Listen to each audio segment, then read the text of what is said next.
Bismillahirrahmanirrahim. Assalamualaikum warahmatullahi wabarakatuh.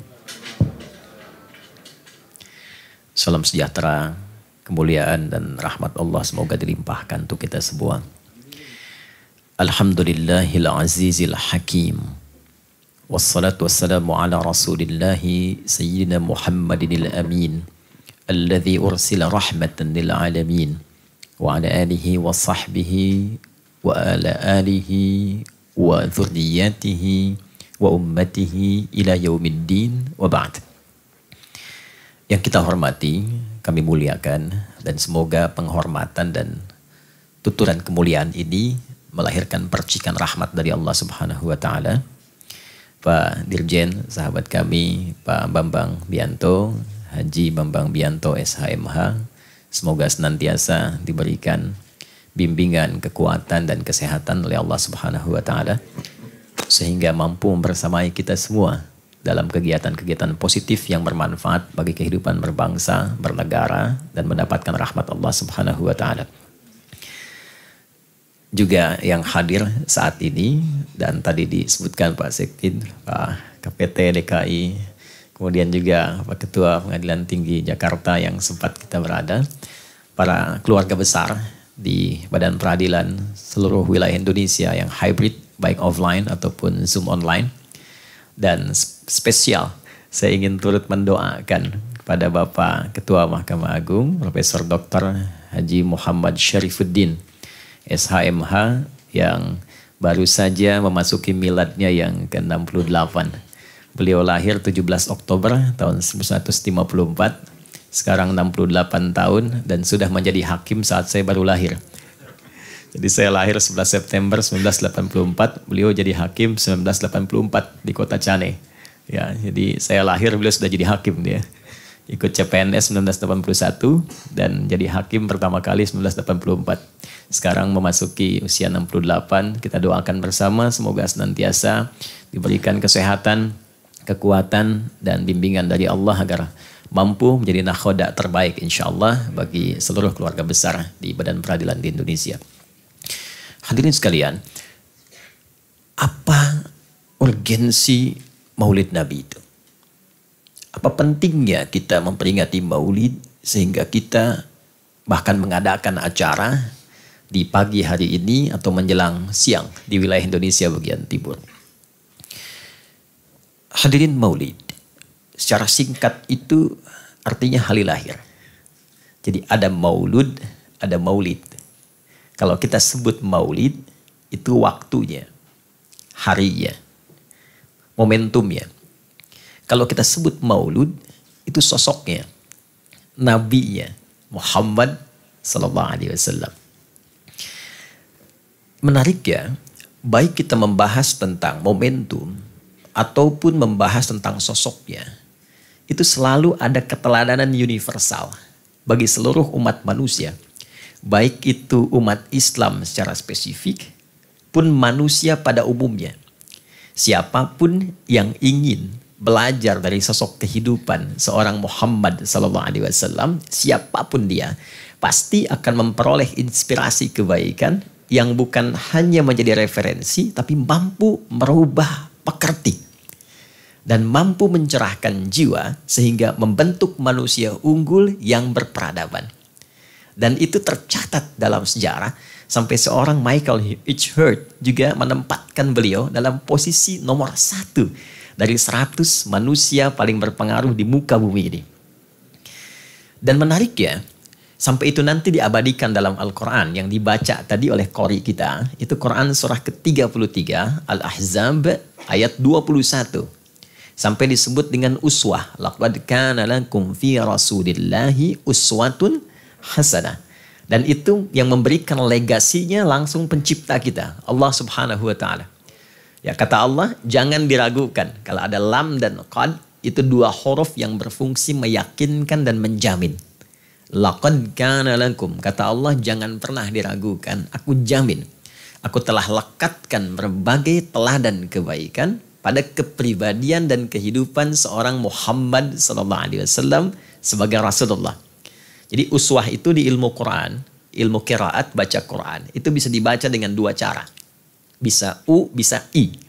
Laqad kana lakum fi Rasulillahi uswatun, itu riwayat Hafiz. Iswatun itu bisa dibaca dengan I, dengan qalun atau warsh. Apa bedanya? Jadi kedua bacaan itu ingin mencakup semua makna keteladanan. Kalau ada I, itu dari kasrah. Kasrah itu dari asal kasrah, sesuatu yang pecah, kecil, halus. Makanya harakat kasrah itu kecil, halus. Kenapa para ibu sering diungkapkan dengan harakat kasrah? Anti, jazakillah khair. I itu ke perempuan. Karena tipikal perempuan tuh halus, ya, sensitif, ya, sehingga menggunakan kasrah. U itu dhammah, menunjuk sifat banyak, luas, agung, tinggi, sehingga harakatnya rafa. Allah ingin memberi pesan, Anda mau belajar dari yang kecil-kecil, yang sederhana, yang lembut, dari jalannya, senyumnya, sapanya, sampai yang paling kompleks, bimbingan dalam semua aspek kehidupan, maka akan ditemukan di teladan seorang Muhammad sallallahu alaihi wasallam. Itu maksudnya. Karena itu, satu-satunya nabi yang pernah bertugas di muka bumi dan diperjelas statusnya, tapaknya, tempatnya, dan juga yang paling penting, jejak-jejak sejarah kehidupannya yang masih dilihat dan disaksikan sekarang, itu hanya Nabi Muhammad SAW. Nasab misal, tadi baru lahir, itu ayahnya sudah meninggal, ya, Abdullah itu sudah meninggal, tapi nasab keturunannya itu paling jelas sampai ke Nabi Adam. Ya, kita lahir ayah ibu masih ada, tapi belum tentu bisa mengurutkan orang tua kita ke 5 generasi ke atas. Itu Nabi Muhammad itu baru lahir, nasabnya diperjelas oleh Allah sehingga nggak bisa disoal.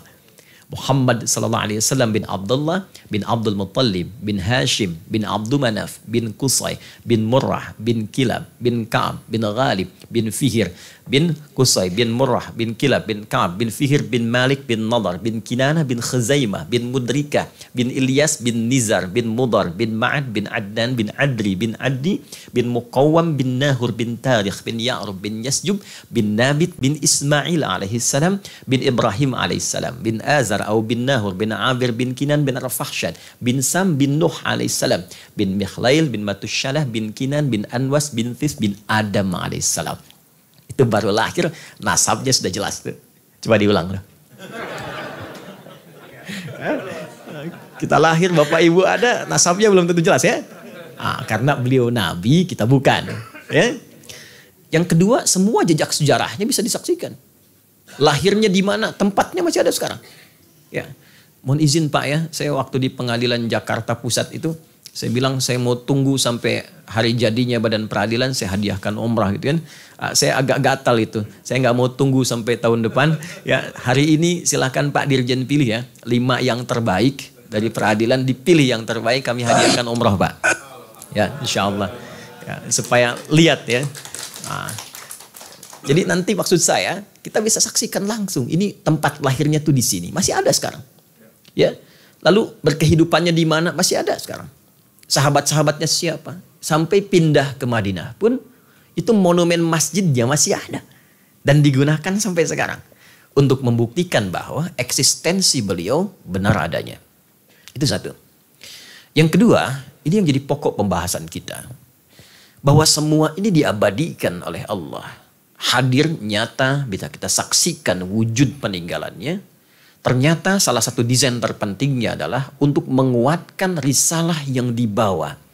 Pesan-pesan profetik yang dibawa oleh seorang Muhammad SAW untuk diteruskan sebagai rahmat ke semesta alam. Pesan itulah yang kemudian terkandung dalam Al-Quran dan sunnah atau hadis Nabi Muhammad SAW. Jadi ternyata Bapak Ibu setelah kita riset, para ulama memberikan pencerahan. Jadi yang terpenting dari Nabi Muhammad itu risalahnya. Itu isinya. Esensinya ada di situ. Di Quran sebagai wahyu yang terus berlangsung sampai akhir kehidupan. Dan detil penjelasan yang terkandung di hadis Nabi Muhammad SAW. Dan setelah dilakukan penajaman riset, ternyata Quran dan hadis itulah pedoman kehidupan kita. Sampai akhir kehidupan. Untuk semua manusia tanpa kecuali. Jadi sekalipun ada misalnya yang non-muslim ingin belajar dari nilai Quran, ingin belajar dari tuntunan hadis, pasti akan merubah kepribadiannya menjadi lebih baik. Ya, sekalipun ia misalnya punya pilihan untuk memilih keyakinannya. Dan itu sangat dihormati dalam Islam. La ikraha fid din. Lakum dinukum waliyadin. Silahkan Anda memilih apa yang diyakini, kita memilih apa yang kita yakini. Kalau ingin tahu tentang Islam dijelaskan. Dan kata Quran tidak boleh sedikit pun memaksa orang lain untuk memeluk keyakinan dalam Islam. Dan itu dosa. Pemaksaan halus apalagi kasar. Ada musibah, ya, misalnya orang-orang Islam mau memberi bantuan ke tempat musibah, bikin biskuit tulisannya la ilaha illallah. Ya, supaya kalau dimakan masuk Islam. Itu dosa itu. Ya, itu nggak boleh. Jadi sangat dihargai dalam Islam itu. Keyakinan itu hak tertinggi yang dideklarasikan oleh Al-Quran, sangat dihargai. Diberikan petunjuk, diberikan cara berpikir yang benar, tapi akhirnya silahkan. Ya, dipilih dan dipertanggungjawabkan di hadapan Tuhan Allah Subhanahu wa taala ketika kembali kepada Allah. Itu indah. Tapi isi Quran mau diriset, dikaji oleh siapapun, pasti akan memberikan dampak. Diturunkan ke umat jahiliyah. Maaf, jahiliyah itu artinya secara singkatnya begini, khatam semua jenis keburukan. Khatam, Pak. Jadi semua tindakan kriminal itu khatam, itu bahasa singkatnya jahiliyah. Optimal. Ya. Jadi mohon maaf nih, kalau sekarang misalnya ada pemabuk, di jahiliyah itu pemabuk paling amatir itu 5 kali sehari. Pemula itu 5 kali sehari. Jadi kalau baru mabuk sehari 2 hari itu coba-coba. Sekali 2 kali coba-coba. 5 kali sehari itu amatir, Pak. Ya. Kalau misalnya maaf ada pembegal sekarang, itu jahiliyah tuh sekampung begal semua. Dan bangga mereka. Kalau ada perampok, pembunuh, penipu, ya, penyogok dan sebagainya, itu jahiliyah sudah khatam. Jadi saking khatam maksiat, ya makanya disebut jahiliyah. Ya, yang nyaris tidak kenal dengan kebaikan. Tapi Allah tidak menurunkan tongkatnya Nabi Musa untuk memperbaiki keadaan itu. Allah tidak menurunkan mukjizat Nabi Isa, Yesus, Mesias, untuk bisa mengubah keadaan jahiliyah itu. Tapi yang Allah turunkan Al-Quran, dan dijelaskan lewat petunjuk Nabi disebut dengan hadis di kemudian hari, itu yang berhasil merubah tatanan jahiliyah bahkan menjadi khairu ummah, umat terbaik yang pernah berkehidupan di bumi. Dan nanti turun persaksian Allah di Quran surah ketiga Ali Imran ayat 110. Ya, kuntum khaira ummatin ukhrijat linnas. Kalianlah umat terbaik yang telah bermetamorfosa dari jahiliyah menjadi khairu ummah. Nah, siapa orang-orang ini? Bapak Ibu pernah dengar Umar bin Khattab? Itu kan dulunya kasar, Pak. Ya, selalu mengajak untuk duel. Setiap ketemu orang, ayo duel di Bukit A. Tapi sebelum datang, pamit dulu pada ibu yang telah melahirkannya, karena ia akan pulang tanpa nama. Siapa yang tidak kenal dengan Abu Dzar Al-Ghifari? Itu dulu pemimpin kampung begal. Sekampung begal itu pemimpinnya namanya Abu Dzar Al-Ghifari. Ya, Ghifar itu kota begal, Pak. Ghifari itu asalnya. Nama aslinya Jundub bin Junadah. Ya. Siapa yang tidak kenal dengan Wahsy yang nombak paman Nabi Hamzah? Ya, siapa yang tidak kenal dengan Khalid bin Walid? Bahkan menjadi musuh Nabi pertama yang pernah mencederai sampai membuat gigi Nabi itu ya tanggal. Sebagian gigi serinya Nabi tanggal itu. Siapa yang tidak kenal dengan mereka semua? Tapi mereka berubah menjadi sosok paling hebat yang kelak menjadi inspirasi dalam sejarah. Umar yang dikenal kebaikannya. Ya, Abu Dzar Al-Ghifari yang dikenal kehebatannya. Khalid bin Walid, satu dari 38 panglima yang berhasil menaklukkan Romawi dan Persia. Nanti Bilal bin Rabah, kita taunya kan hanya seorang muadzin. Ya, padahal beliau pun pernah ditawali menjadi seorang hakim agung. Abu Dzar Al-Ghifari, hakim agung. Muadz bin Jabal, hakim agung. Dan itu orang-orang hebat, kemanapun mereka berada, mereka bisa menaklukkan dunia dan membuka secerah-cerahnya untuk menjadi tempat yang berkemajuan. Amr bin As, ekspedisi dari Afrika Utara, Mesir, Libya, Tunisia, Aljazair sampai ke Syam. Syam sekarang 4 negara. Syria, Palestina, Libanon, Yordania. Itu semuanya tercerahkan dan maju. Jadi begitulah Islam. Jadi orang Islam itu jadi profesi apapun. Ya, apakah dia menjadi seorang hakim, birokrat, diplomat, di militer, mesti membuka ruang-ruang kebaikan yang mencerahkan. Itu pesan profetiknya. Karena itu, setiap tempat yang dikunjungi umat Islam, itu disebut dengan fatah namanya.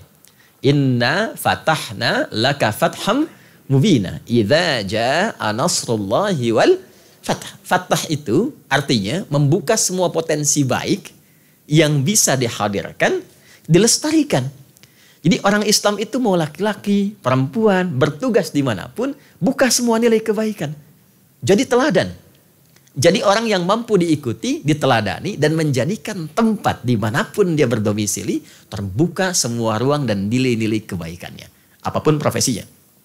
Nah dari sini, kalau kita melihat Al-Quran, saya ini, disertasi saya di Quran Bu, Pak. Dan kajiannya khusus, mengkaji bahasa Quran, itu sampai per huruf. 30 juz. Dan ternyata Al-Fatihah sampai An-Nas itu berisi kurikulum kehidupan dari semua aktivitas yang dikerjakan oleh manusia. Detailnya ditemukan dalam hadis. Jadi kalau ada orang menjadi dokter, ada bimbingan bagaimana menjadi dokter yang baik dalam Al-Quran. Nanti detailnya, value, nilai pembimbingnya ada di hadis. Ya, tidak disebutkan memang dokter bedah, dokter gigi, dokter mata, bukan. Tapi bimbingan yang disampaikan jadi dokter terbaik ada. Kenal Ibnu Sina Bu? Kenal di mana? Ya kan? Itu orang terhebat yang usia 10 tahun yang dipelajari bukan kedokteran dulu, Qurannya dulu. Setelah memahami Quran, meningkatkan sholatnya, belajar otodidak jadi dokter paling hebat yang tercatat dalam sejarah. Ya. Kemudian yang lainnya Al-Ghazali, Al-Kindi, ya, kemudian Ibnu Firnas, Jabir bin Hayyan yang menginspirasi Eropa sampai punya peradaban. Sekarang dari semua itu, secara singkatnya, adakah petunjuk dalam Al-Quran yang memberikan inspirasi dan pedoman bagi para hakim atau yang bertugas di lingkungan itu, bagaimana nilai-nilai positif yang didapatkan dalam Al-Quran, sekiranya itu semua bisa dijadikan sebagai acuan yang menginspirasi dalam tugas yang diamanahkan setidaknya oleh negara atau juga dipertanggungjawabkan di hadapan Allah Subhanahu wa Ta'ala. Ini barangkali inti kajian yang akan coba kita uraikan di kesempatan pagi kali ini. Jadi barusan muqaddimah dia. Sekarang mohon izin agak sedikit saya lambatkan. Bapak Ibu sekalian, apa itu hakim? Itu dulu. Ya kalau pasal Bapak Ibu lebih khatam lah ya. Ya di KUHP itu kan pasal 1 ya Pak, angka 8 ya. Ya nah, hakim adalah pejabat peradilan negara yang diberi wewenang oleh Undang-Undang Dasar untuk mengadili, itu kan ya. Nah, dengan 3 asas itu kan, saya yang paling hafal yang terakhir itu, berbiaya murah itu. Itu definisi undang-undang. Tapi kata hakim itu apa? Ya. Hakim secara bahasa dia terambil dari kata hikmah. Akarnya adalah hukmu dari bahasa Arab. Dan nanti hikmah ini yang juga dijadikan sebagai serapan yang dicantumkan dalam poin keempat di Pancasila, ya, kerakyatan yang dipimpin oleh hikmat. Hikmat itu dari bahasa Arab, kebijaksanaan dalam permusyawaratan perwakilan. Hikmat itu kata hikmah. Apa itu hikmah? Ini ada papan tulis ya. Saya boleh tuliskan ya. Saya ingin berikan satu gambaran visual yang memudahkan. Ya. Hikmah ditulis begini. Ini. Saya tulis Arabnya begini. Ya, hikmah. Dalil Qur'annya contoh Quran surah ke-16 ayat 125. Ud'u ila sabili rabbika bil hikmah. Apa itu hikmah? Hikmah itu asalnya setidaknya punya 3 arti pokok. Yang pertama adalah kesesuaian antara perkataan dengan perbuatan. Apa yang dikatakan diimplementasikan dalam perbuatan.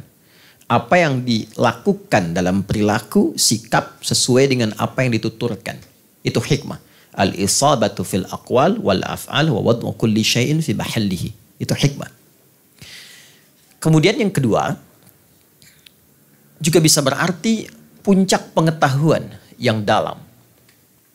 Jadi orang-orang yang diberikan oleh Allah puncak pengetahuan sehingga memahami satu esensi dengan luas. Dia paham kedalamannya, dia mengerti aspeknya.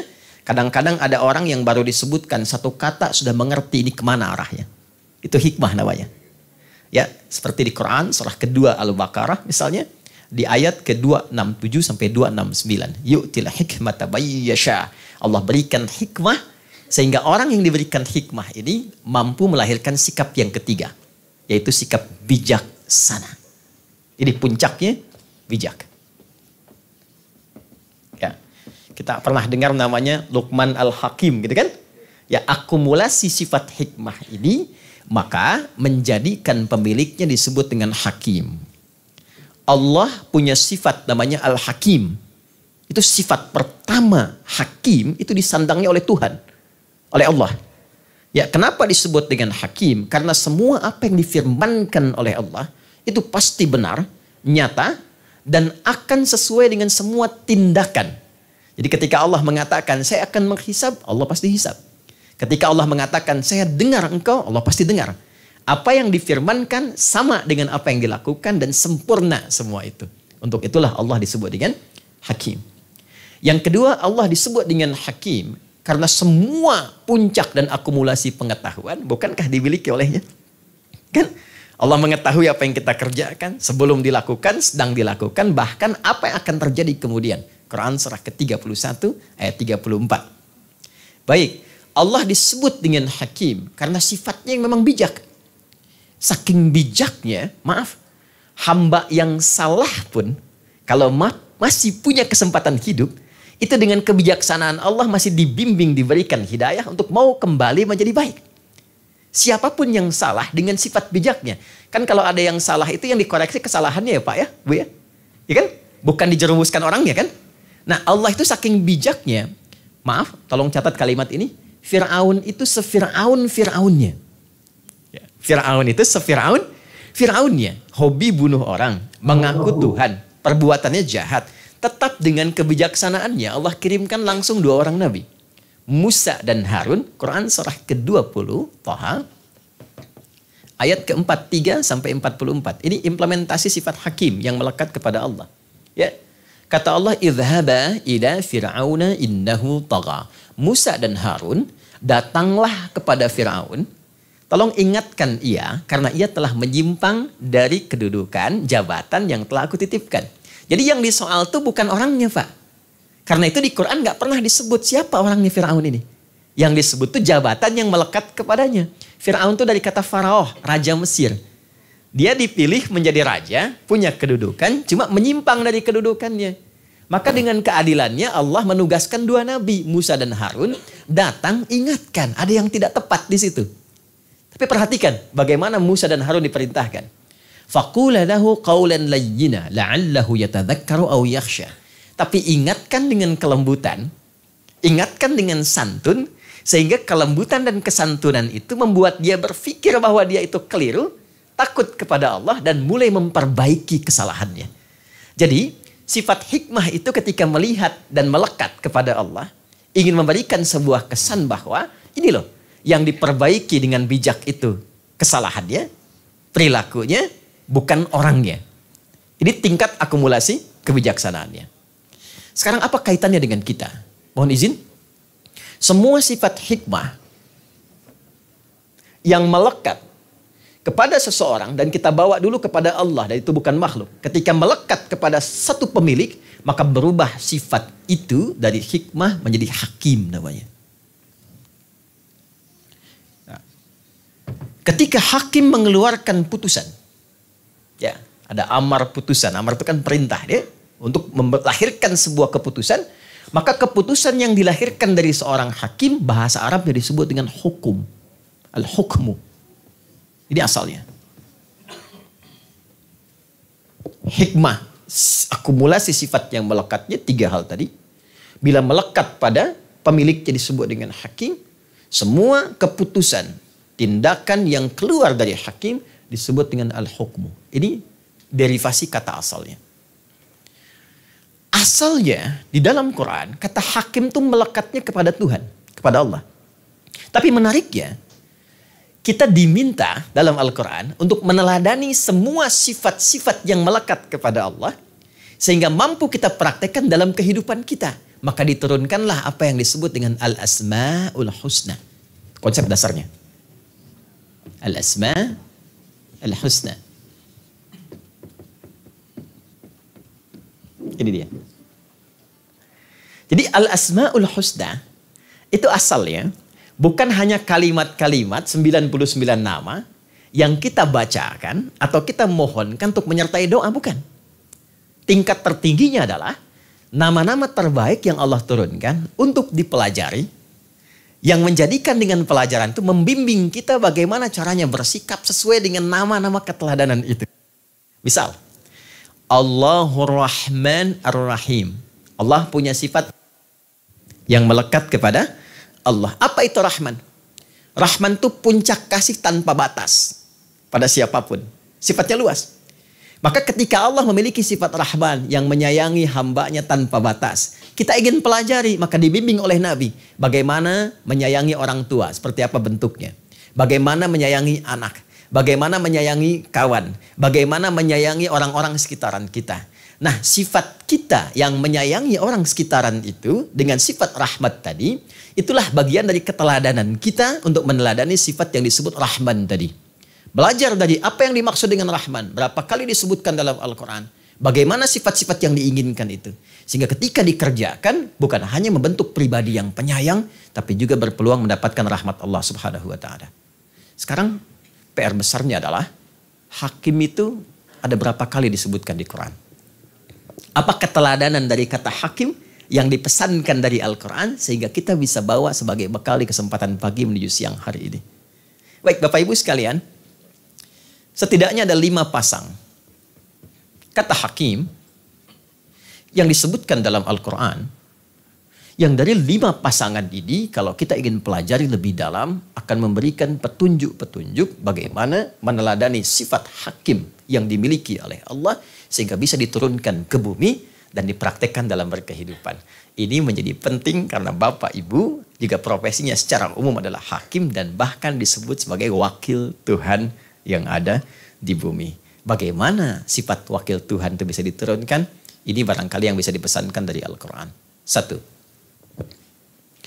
Kata hakim pertama kali dipasangkan dalam Al-Quran dengan kata izzah, azizun hakim.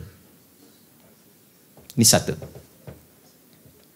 Quran surah kedua ayat 129. Innaka antal azizul hakim. Aziz itu dari kata izzah. Artinya tinggi, agung, terhormat, punya kuasa. Ingin memberikan kesan bahwa orang-orang yang melekat kepadanya, identitas hakim ini, dengan akumulasi sifat-sifat tadi, akan cenderung mengangkat pribadinya dalam posisi yang terhormat. Punya keagungan, punya kekuasaan. Jadi berbahagialah ketika Allah menitipkan kepada Bapak Ibu profesi yang terkait dengan ini. Artinya, 1, Allah ingin mengangkat derajat Bapak dan Ibu dalam posisi yang terhormat. Itu poinnya. Sehingga bahkan makna ini turun ya secara menarik dalam diksi yang ditempatkan dalam birokrasi. Ya, bukankah aziz juga berarti agung? Di sini kan ada mahkamah agung, kan? Tinggi, ini Bapak KPT, Ketua Pengadilan Tinggi. Ketinggian Allah Azza wa Jalla. Azza itu kata dasarnya, kata kerjanya. Sifatnya disebut dengan aziz. Kata hakim ketika dilekatkan dengan kata aziz memberikan kesan sekali lagi orang-orang yang mampu mengakomodir semua sifat-sifat ini sehingga menjadi hakim dan meneladani sifat Tuhan, maka Allah akan angkat ia dalam posisi yang terhormat, agung, tinggi dan punya kuasa. Itu poinnya. 1. Jadi syukuri dulu. Allah titipkan kepada Bapak dan Ibu bukan pada yang lain. Tapi juga kapan seorang hakim itu dipandang terhormat, dipandang agung, dan dipandang layak untuk mendapatkan titipan kuasa itu. Maka muncullah kemudian kata yang kedua. Ya. Yang kedua, alimun hakim. Wallahu alimun hakim. Baik. Alimun hakim. Alim dari kata ilmu. Akumulasi semua pengetahuan itu. Saya ulang, akumulasi semua pengetahuan yang didapatkan. Kalau dia mempelajari sesuatu dengan dalam, ya, teliti, baik, maka pemiliknya disebut dengan alimun. Bentuk superlatifnya disebut dengan alimun, seperti ini. Ya, Allah melekatkan nama alim dengan kata hakim untuk memberi kesan bahwa kalau Anda ingin tampil terhormat dan ingin semakin terangkat naik ke atas, tinggi, jadi agung, jadi naik karir, ya, jadi punya kewenangannya lebih tinggi, maka syarat pertama tambah pengetahuan. Tuh. Ya. Lengkapi dengan ilmu, knowledge. Ya. Karena itu tidak salah. Silahkan tambah studi banding, ya saya dengar kemarin ke Australia Pak Dirjen dia berbagai tempat dan sebagainya, semakin tinggi semakin terakumulasi pengetahuan, semakin terangkat derajat. Ya. Beda kan dari SH ke MH, dan doktor di bidang hukum naik lagi, pasti ketika akumulasi pengetahuan semakin banyak, nah, itu akan berdampak kepada naiknya wewenang dan ketinggian derajat. Jadi seorang hakim mendapatkan izzah, syarat pertamanya, yang muda-muda yang berkumpul saat ini barangkali, yang punya belajar banyak pengalaman dari yang senior, tambahkan ini satu.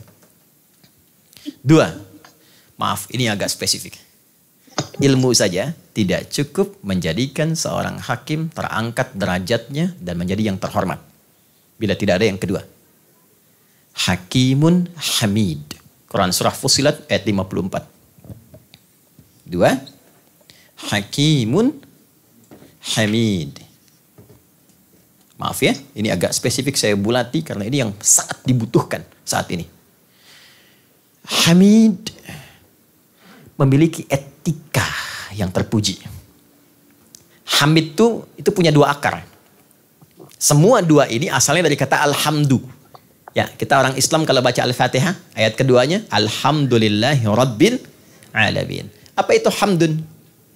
Ya. Hamida itu bukan hanya pujian. Asalnya sifat dan sikap yang baik, dari kebaikan itu secara etik dan moral melahirkan pujian. Kalau kita memuji dari dalam keluar, maka disebut dengan hamid namanya. Kita memuji Allah karena Allah maha baik. Ya, memberikan kita kesempatan, waktu, nafas, memberikan rizki, ilmu, ya segala bentuk kebaikan, bahkan tidak harus bayar. Maka kita memuji Allah, alhamdulillah. Saat kita memuji Allah, maka kita disebut hamid. Jelas ya? Bentuk superlatifnya disebut dengan Ahmad. Kalau memujinya banyak, misalnya sholatnya rajin.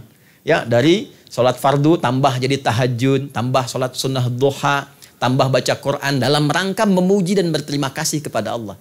Maka dirubah namanya dari Hamid menjadi Ahmad.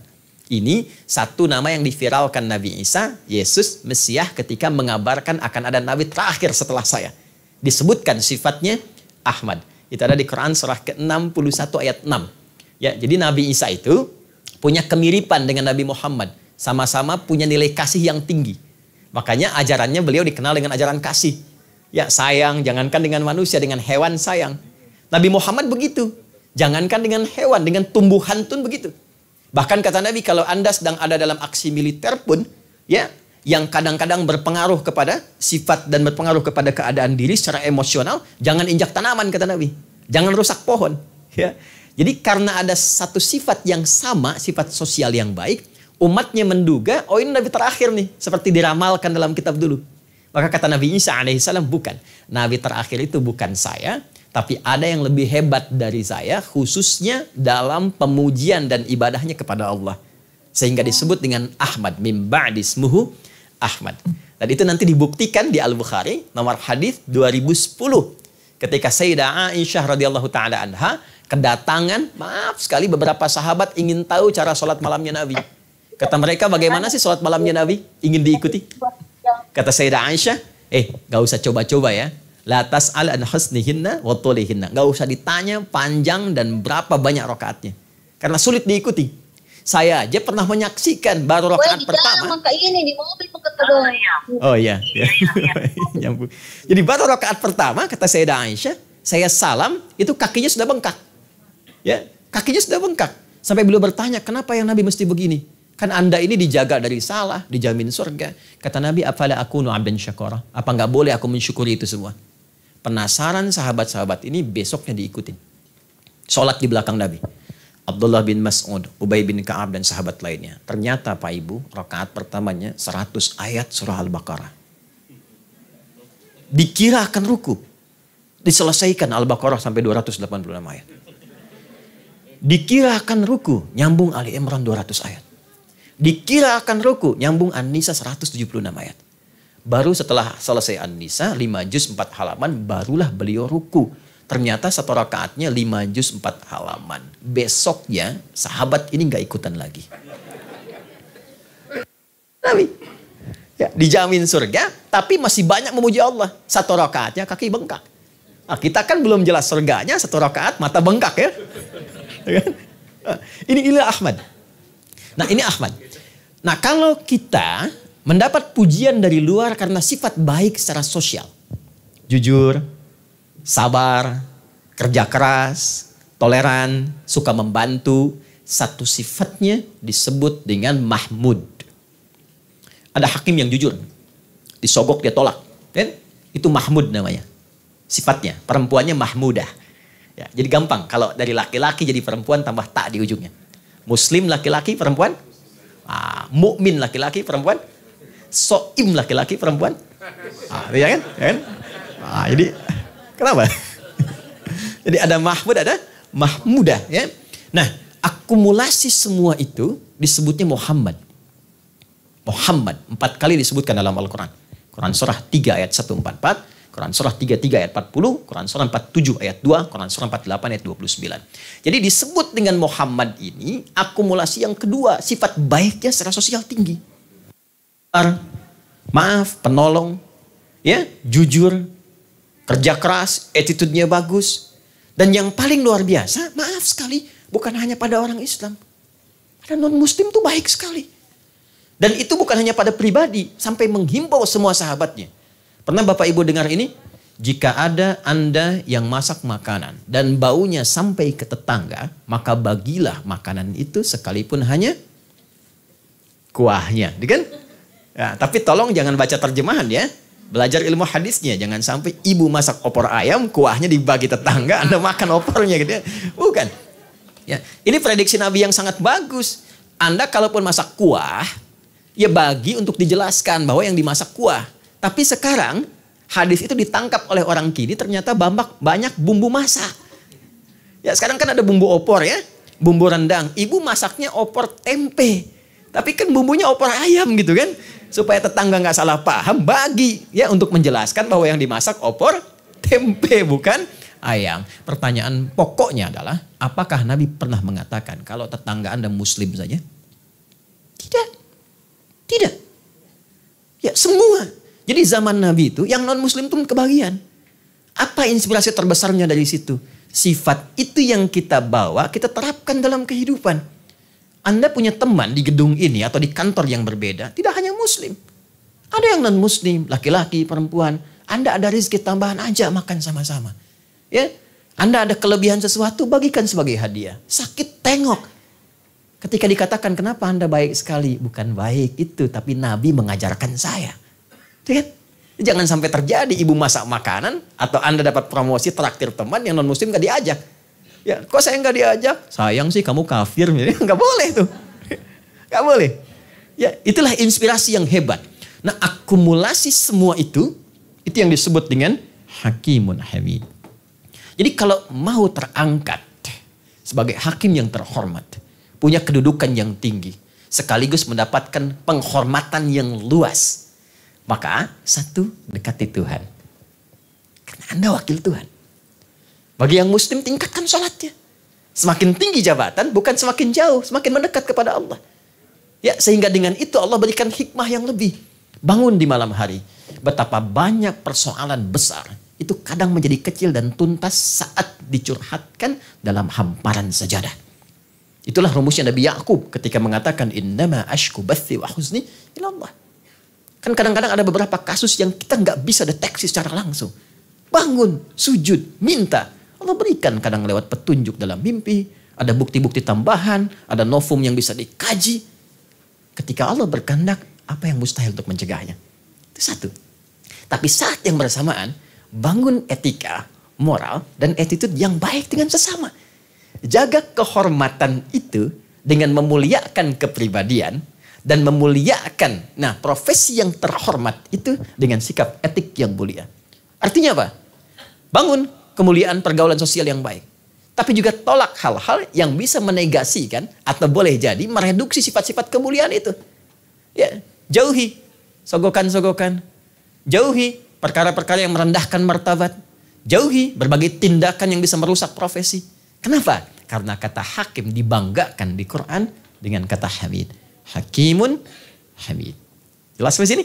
Jadi terjaga kehormatan itu ketika ilmunya bertambah, moralnya pun meningkat. Etiknya itu terjaga. Ini poinnya. Jadi begitu ini berkurang, yang rendah itu cuma jabatan, Pak. Tapi kalau ini yang berkurang, yang rendah itu bisa kehormatan. Jelas sampai sini? Baik. Ini bagian yang kedua. Saya sekarang sedang banyak mengatasi persoalan tentang beberapa definisi. Ya, dalam konteks Islamofobia. Jadi sekarang kesannya kan kalau ada konteks kata-kata tertentu jadi keliru. Nah ternyata kan ada praktek yang berlangsung salah di lapangan. Ya, contoh begini misalnya. Ya, ada dulu kejadian bom di Jalan Tamrin itu. Dan saya tidak ingin terjadi lagi hal demikian. Kita harapkan semua kondusif ya. Itu begitu kejadian di Jalan Tamrin, saya sedang di Lampung, Pak. Bu. Satu jamaah langsung bertanya, Ustadz, apakah bom di Jalan Tamrin termasuk jihad fisabilillah? Satu kata aja, jihad fisabilillah. Saya bilang, Pak, sependek pengetahuan saya, jihad fisabilillah itu jihad di jalan Allah, bukan di Jalan Tamrin. Satu kata dia. Nah, ini kalau kita tarik dalam nuansa kehidupan kita, mustahil. Menjadi orang Islam pasti baik, apapun profesinya. Menjadi orang Islam pasti terhormat, apapun yang Allah titipkan kepada kita. 3. Tawwabun hakim. 1, 2, 3, 4. Ya? Tawwabun hakim. Azizun hakim, alimun hakim, hakimun hamid, tawwabun hakim. Dan hanya disebutkan sekali dalam Al-Quran. Tawwab dari kata taubat. Familiar ya? Kata taubat ya? Baik. Apa itu taubat? Taubat itu singkatnya kembali kepada jalan yang benar. Ya, jadi kalau ada kendaraan salah arah, dikembalikan kepada jalan yang benar, rel yang benar, itu namanya taubat. Orang yang membimbing orang-orang lain atau sosok lain yang keluar dari rel yang salah, dikembalikan kepada yang benar, maka orangnya disebut dengan tawwab. Tawwab. Orang yang balik jadi disebut dengan taib. Orang yang kembali. Maka kata hakim, ketika disertakan dengan kata tawwab, seakan memberikan kesan bahwa semua sifat kebijaksanaan ini, keagungan ini, sikap moral yang baik ini diarahkan untuk memberikan putusan-putusan dan bimbingan yang mengembalikan orang-orang ke jalan yang benar. Jangan sampai ada hukum keluar itu untuk menyakiti. Jangan sampai ada hukum keluar itu untuk menganiaya. Tapi prinsip dasar, kata Al-Quran, kalau kita ingin dipandang terhormat oleh Tuhan. Kalau manusia itu bisa relatif, Pak. Bapak dianggap baik oleh pihak A sekarang, yang B belum tentu. Kita dipandang baik se-Indonesia, di Malaysia nggak kenal kita. Ya kan? Tapi ketika Allah mengatakan, si fulan hambaku yang baik, maka Allah firmankan semua malaikat penduduk langit bumi mengatakan, dia yang terbaik. Ya, maka apapun yang dikeluarkan oleh orang-orang terhormat ini, kata Al-Quran, jika ingin menjaga kehormatannya, kemuliaannya dan kedudukan tingginya, maka kembalikan semua keadaan ke arah yang benar. Dan definisi kebenaran itu sekarang yang melekatkan undang-undang. Ya, itu poinnya. Pada akhirnya, ya rahmat Allah. Ya kan? Makanya kan semua disumpahkan yang muslim dengan Quran. Keputusannya kan atas berkat rahmat Allah. Ini saya lihat juga di birokrasi kita juga ketika akan mengeluarkan putusan itu dengan rahmat Tuhan yang Maha Esa. Bagaimana Tuhan bisa menurunkan rahmat? Maka ikuti apa yang Tuhan inginkan. Dan tidak mungkin ada pertentangan antara rahmat Tuhan dengan nilai atau hukum yang berlaku khususnya di negara Kesatuan Republik Indonesia. Itu mustahil. Karena sejak negara ini didirikan, perpaduan antara rahmat Tuhan, spirit keberagamaan, itu sudah menyatu dengan nilai-nilai kebangsaan. Ingat, bangsa kita bukan bangsa agama. Tapi spirit menjalani kehidupan berbangsa dan bernegara, ada spirit keberagamaan di situ. Pasal 29 ayat 1, negara berdasar atas ketuhanan yang Maha Esa. Untuk saya, pasal 29 ayat 2, negara menjamin kemerdekaan tiap-tiap penduduk untuk memeluk agamanya masing-masing dan beribadah menurut agama dan kepercayaannya itu. Jadi ketika saya sedang berada di sini, saya sedang menjalankan undang-undang. Dan ketika saya menerangkan ini, saya sedang beribadah. Dan nilai ibadah dan undang-undang itu menyatu dalam satu kesatuan yang indah. Dan itu cuma ada di Indonesia. Ya. Saya ditanya, Ustadz, bagaimana hubungan syariat Islam dengan Pancasila? Saya bilang hubungannya baik-baik saja. Tidak ada masalah. Ya. Dan syariat Islam itu, dan Pancasila itu rumusan syariat Islam yang diterapkan di Indonesia. Itu jawaban saya kepada orang-orang yang bertanya termasuk dari luar. Ya. Dan saya bangga jadi orang Indonesia. Ya. Satu-satunya hukum yang diterapkan di Indonesia yang mengakomodasi hanya itu. Tapi menyinergikan nilai-nilai spiritual itu hanya di kita. 5 yang terakhir. azizun hakim, alimun hakim, hakimun hamid, tawwabun hakim.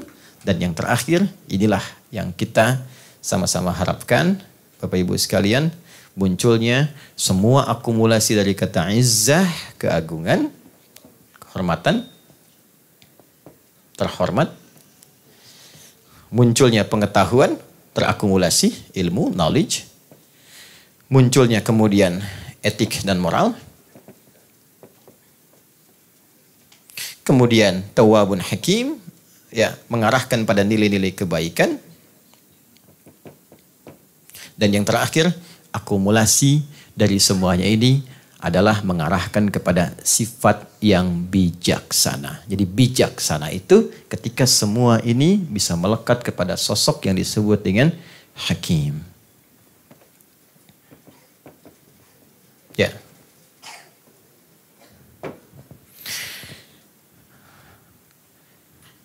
Hakimun rahim, hakimun alim, hakimun aziz, hakimun hamid. Ketika sudah terakumulasi keseluruhannya, maka muncullah kemudian apa yang disebut dengan sifat bijak. Maka momentum Maulid Nabi saat ini, saya tidak menginginkan hanya kita ingat Nabi, ada PHBI, peringatan Hari Besar Islam, ingat Nabi, baca sholawat, selesai pulang. Betul, pahalanya ada, kebaikannya ada. Tapi apa yang mampu kita dapatkan dari itu semua? Maka implementasi dari materi kita saat ini adalah mengingat Nabi berarti ingat pesan Nabi. Mengingat Nabi, ingat pedoman Nabi. Pedoman apa yang Nabi pernah sampaikan dan pesankan untuk para hakim dan kaitan dengan profesi itu. Maka yang pertama saya simpulkan, jadilah hakim yang bijak. Yang mengakomodir 4 sifat utama. 1, jadilah hakim yang terhormat. Hakim yang agung, hakim yang tinggi nilainya di sisi Allah. Dengan cara mengakumulasi semua nilai-nilai kemuliaan dari pengetahuan. Bersikap, menjaga etika dan moral, sehingga dengan itu tampil terhormat di hadapan Allah dan dijaga dari setiap tindakan-tindakan dan perilakunya. Dan kemudian yang selanjutnya ada tawwabun hakim, mengarahkan setiap orang pada nilai-nilai kemuliaan yang dibenarkan baik oleh undang-undang ataupun apalagi oleh Allah Subhanahu wa Ta'ala. Ini barangkali materi pokok yang bisa diuraikan. Dan yang terakhir, ini pesan yang paling kuatnya. Jika ada 2 peristiwa terjadi, apa yang harus dilakukan? Peristiwa pertama, terkumpul semua ini sehingga terwujud satu nilai kebaikan yang meluas dan menginspirasi. Peristiwa kedua, jika muncul hal yang kontradiktif dari ini. Misal, didapati yang seharusnya pengetahuan tinggi rendah. Ya, atau maaf, yang seharusnya jujur ternyata tidak jujur. Yang seharusnya beretika ternyata bergeser dari nilai-nilai etisnya. Maka apa yang harus dilakukan dan apa yang kemudian konsekuensi bisa didapatkan? Maka yang pertama, Quran surah ketiga Ali Imran ayat ke-26 sampai 27. Kita punya waktu kurang lebih 15 menit lagi ya. Qulillahumma malikal mulki tu'til mulka man tasha wa tanzi'ul mulka mimman tasha wa tu'izzu man tasha. Ini izzah tu wa tu'izzu wa tudhillu man tasha biyadikal khair innaka ala kulli syai'in qadir. Kata Allah, semua jabatan, kewenangan itu aku yang titipkan.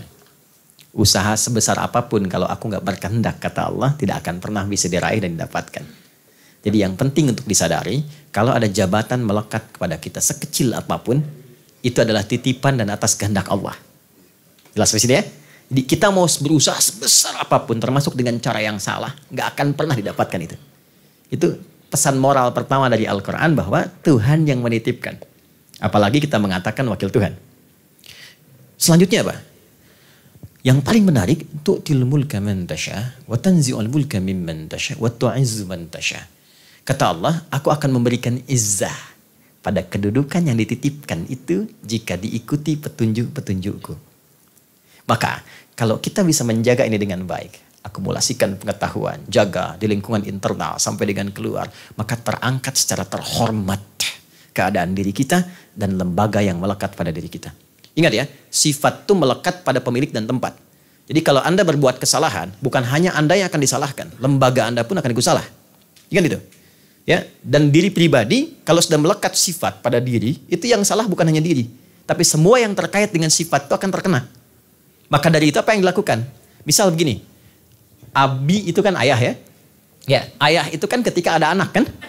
Ya kan? Maka di Quran itu diberi isyarat, ayah jangan sembarangan bersikap. Ketika ayah bersikap, anak akan kena. Ya, ayah bertindak salah misalnya, ayah korupsi, itu anak pasti akan dibully. Ya, ibu mencuri, anaknya pasti akan kena juga. Makanya saya sering katakan kepada setiap ayah dimanapun, tolong jika ada satu ajakan atau pikiran bertindak yang tidak baik, minimal ingat keluarga. Ingat anak, ingat istri. Karena ketika Anda bertindak yang tidak baik, istri, anak salah apa? Anak Anda yang akan dibully. Anak Anda yang sulit untuk masuk sekolah. Itu baru sifat yang melekat pada diri seorang ayah. Sekarang ketika sifat hakim, hikmah melekat kepada pribadi, maka pada diri Anda, pada keluarga Anda, pada lembaga Anda. Jadi hal yang pertama kata Allah, jika ini dijaga dengan baik, maka Allah akan berikan izzah pada pemiliknya. Jadi kalau sekarang kita ada korps peradilan, semua hakim-hakimnya, 400 bagian wilayah Indonesia yang terhubung saat ini, mempraktekkan ini semua. Bersikap baik, kompak, bersinergi, bekerja sama, baik muslimnya dengan non-muslimnya. Demi Allah saya katakan, bukan hanya secara internal menjadi lembaga yang terhormat, tapi Allah akan angkat derajat ini yang menginspirasi semua lembaga dan instansi yang ada di bumi pertiwi ini. Dan tidak cukup dengan amin, kita harus komitmen di pagi ini. Ini. Karena ya kan, amin itu kan setelah iya kan na'budu, iya kan na'budu dulu, lalu nasta'in kan, baru kemudian di ujungnya amin. Kita komitmen ya Pak, izin ya Pak ya. Ini satu gitu. Tapi ingat, wa tudzillu man tasya. Kalau ini bergeser kata Allah, aku akan rendahkan serendah-rendahnya. Nah, tapi babnya belum sampai situ, belum selesai. Jadi kalau ada sesuatu yang bergeser, satu aja ada persoalan, itu pasti yang lain ikut. Dan akan menjadi rendah ke titik nadir. Tapi jangan kita larut ke situ kata Allah, jangan larut di situ. Jadi kalau ada satu kejadian yang baik, Allah berkehendak itu semua supaya menyebar aura kebaikannya dirasakan oleh semua. Tapi kalau ada satu kejadian yang kurang ideal dirasakan, kata Allah jangan larut meratapi itu. Tapi yang dilakukan pindah. Quran surah ketiga Ali Imran ayat 142. Ini jawaban dari Quran surah kedua ayat 214. 214-nya adalah tentang ujian. Am hasibtum an tadkhulul jannata walamma ya'tikum mathalul ladzina khalau min qablikum. Apa kalian duga begitu mudah meraih kesuksesan yang diharapkan? Jannah itu kesuksesan yang ingin kita capai tapi belum tampak. Puncaknya disebut surga. Kesuksesan akhirat yang belum kita lihat. Karena itu disebut dengan jannah. Tapi kesuksesan dunia yang ingin kita raih dan belum tampak itu pun di Quran disebut dengan jannah. Ya, kalau kita tarik ke dalam passion kita saat ini, apakah bapak-bapak di peradilan, ibu-ibu ingin sukses begitu saja dalam karirnya, ya, dalam kesannya, dalam kehormatannya, sementara belum ada ujian yang dilewati. Jadi ternyata sukses berbanding lurus dengan ujian. Nah, dan berita baiknya semua yang hidup pasti diuji. Ya. Hidup berbanding lurus dengan ujian. Ini rumus Al-Baqarah ayat 153. Walanabluwannakum bisyai. Kata Allah setiap yang hidup pasti punya problem. Dan indahnya ujian itu dikirimkan oleh Allah. Nah ini secara psikologisnya.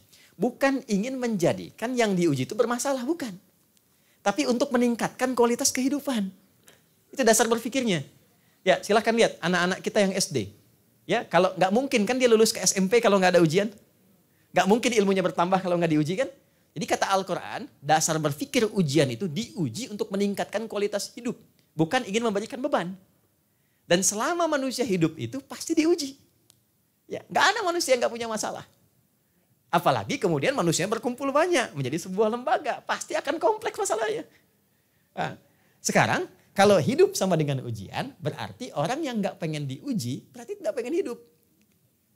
Ya, maaf. Siapa yang tidak ingin punya masalah di sini? Berarti apa? Semakin banyak masalah, hidup kita itu normal. Semakin banyak masalah, berarti apa? Allah ingin meningkatkan kualitas kehidupan kita. Tapi apakah masalah yang ditujukan kepada kita itu yang positif atau hal yang kurang ideal? Jika memang ada yang kurang ideal, maka perhatikan rumusnya. Amma hasibtum an tadkhulul jannata walamma ya'lamillahu alladhina jahadu minkum wa ya'lamas sabirin. Ini kunci terakhir yang ingin saya sampaikan. Quran surah ketiga ayat 142. 1. Sabar dulu terima. Sabar itu bukan diam Pak. Bu.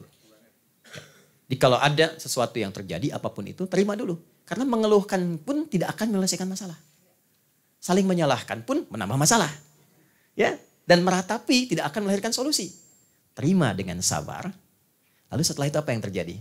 Kata Allah, ya'lamil ladzina jahadu. Jahadu itu dari kata juhdun, artinya sungguh-sungguh, serius, yang punya 3 akar. Kesungguhan dalam merencanakan, menata, membangun visi yang baik disebut dengan ijtihad. Jika terjadi sesuatu yang kurang ideal, maka kata Allah, evaluasi, berkumpul, mitigasi, lihat, petakan, bikin visi yang baru, yang lebih hebat ke depan. Setelah itu, jihad.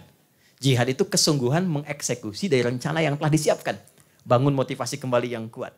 Ya, tunjukkan kekuatan yang terbaik, sinergi di dalam, jadikan konsolidasi yang terbaik. Setelah itu tampilkan dan semangat yang indah. Yang terakhir, mujahadah, membangun kekuatan emosional.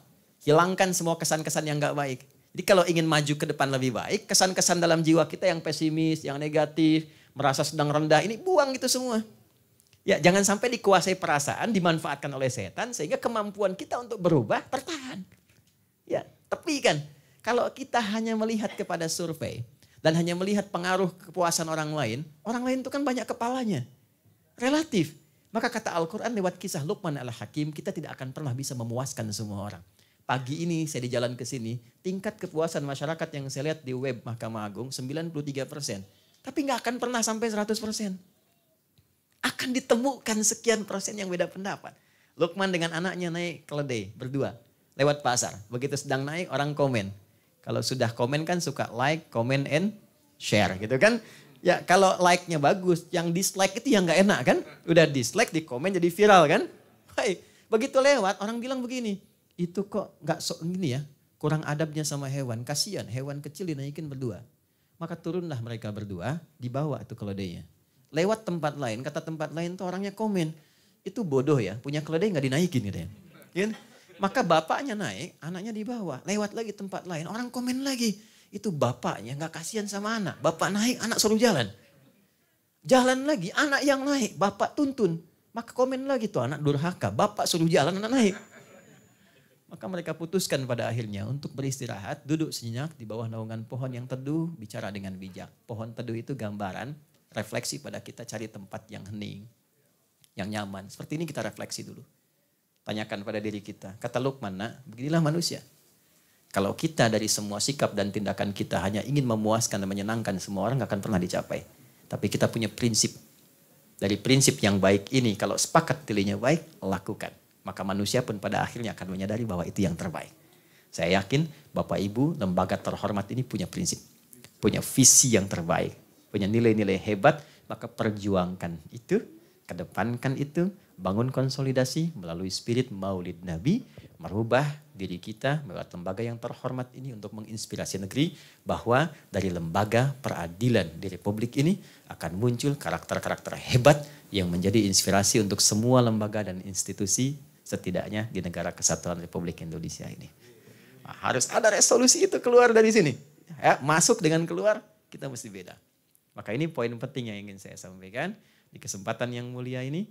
Dan mudah-mudahan kita juga sekali lagi bisa mendapatkan taufik dari Allah Subhanahu wa Ta'ala.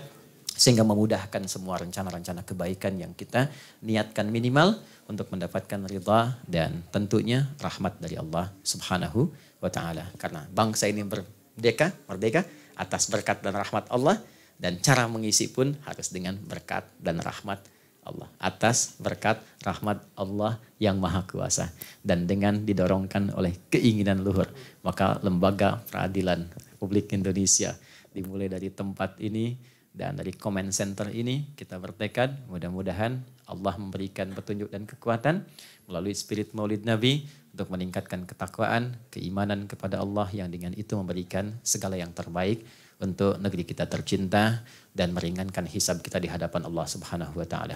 Saya ingin menutup sebelum berdoa dengan menyampaikan hadis Nabi sallallahu alaihi wasallam yang mudah untuk kita pahami. Ada 3 hakim yang saat dihisab di hari kiamat, satu masuk surga, yang kedua dimasukkan ke dalam neraka. Yang satu ini adalah orang-orang yang mengikuti petunjuk-petunjuk kebaikan seperti yang tadi disampaikan.